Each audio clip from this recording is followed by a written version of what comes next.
Realism एक cultural movement है, specially ये 1920s में फ्रांस में शुरू हुआ। ये मूवमेंट क्यों शुरू हुआ? 1920 के दशक में उस समय के जो आर्टिस्ट थे, उनका ये मानना था कि लॉजिकल थिंकिंग ने, लॉजिकल चीज़ों ने दुनिया को वर्ल्ड वॉर में धकेला है। तो इसलिए उन्होंने लॉजिकल चीज़ों को छोड़कर ड्रीम और इमेजिनेशन की शरण ली, जिससे कि उनको मेंटली पीस मिल सके। तो ये कारण था सरियलिज्म का, और मेंटली पीस पाने के लिए उन्होंने ये जो ड्रीम्स हैं और इमेजिनेशन है, इनको अपनी पेंटिंग्स में, अपनी राइटिंग्स में लिखना शुरू किया। तो ये मूवमेंट था सरियलिज्म। 1920s के दशक में ये शुरू हुआ था, स्पेशली वर्ल्ड वॉर फर्स्ट के बाद।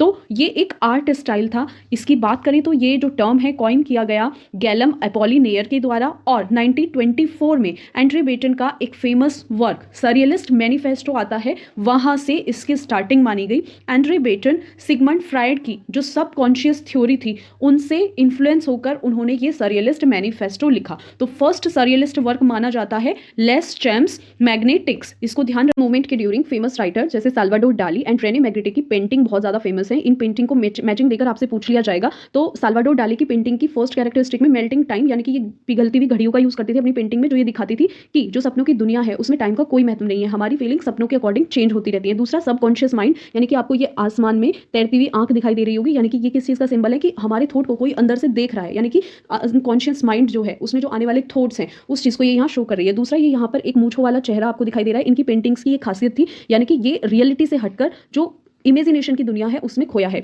जक्स्टापोजिशन आपको देखने को मिलेगा, जैसे यहाँ पे आपको दिखाई दे रहा है पत्थरों के पैर होना, सूखे पेड़ पर घड़ी का टंगा होना, जमीन पर जो घड़ी है उस पर चींटियों का होना, जो डिस्ट्रक्शन और समय बीतने का प्रतीक है। ठीक है, तो ये रियलिस्टिक तरीके से बनाया है, लेकिन इनका रियलिटी में कोई भी मतलब नहीं है। दूसरा इसमें फेमस आ जाती है रेने मैग्नेटे की पेंटिंग। ये इस तरह की पेंटिंग बनाती थी। इनकी पेंटिंग्स में एक ऐसा पर्सन होता था जिसकी कोई आइडेंटिटी नहीं होती थी, कोई फेस नहीं होता था, उसके चेहरे पर या तो ये एप्पल लगा देती थी, है ना, और बाउलर हेड का ये अपनी पेंटिंग्स में यूज करती थी, जो ऑर्डिनरी और एक्स्ट्रा ऑर्डिनरी कैरेक्टरिस्टिक में आते हैं। और ये जो एप्पल था और हैट और बादल, इस तरह से ये इन दृश्यों को रखती थी कि जो ग्रेविटी का सिद्धांत है ना उसको चुनौती दे देते थे, यानी कि जो एप्पल है उसका हवा में तैरना असंभव है, दिन हो रहा है और दिन के उजाले में ये रात के दृश्यों को दिखाते थे जो कि बिल्कुल असंभव है। तो इस तरह की चीजें इन्होंने अपनी पेंटिंग्स में रखी। तो यही सरियलिस्ट मूवमेंट था। और क्यों रखते थे ये इस तरह की चीजें? जिससे कि उनकी जो मेंटल स्थिति है वो आजाद होकर सोच सके। ठीक है, नेक्स्ट इसमें रे बेटन का ही नेजा आता है। Paul Eluard capital of pain इन्होंने लिखा, the immaculate conception, Leonora Carrington hearing trumpet, Louis Aragon का पेरिस पीजेंट इन्होंने लिखा, Robert Desnos liberty of love लिखा, एंटोनिन एल्ट्रोड का नाम आ जाता है जो कि थिएटर एंड इट्स डबल, यानी कि ये थिएटर ऑफ क्रुएलिटी के लिए जाने जाते थे। ठीक है, सबकॉन्शियस स्टेट को इन्होंने दिखाया था। कौन कौन सी इंपॉर्टेंट टेक्निक है हम डिस्कस कर चुके हैं, एक बार देख लो। Automatic writing, executive corpse, dream accounts, ये सब कैरेक्टरिस्टिक्स आपको देखने को मिलेंगी। तो ये था सरियलिस्ट मूवमेंट।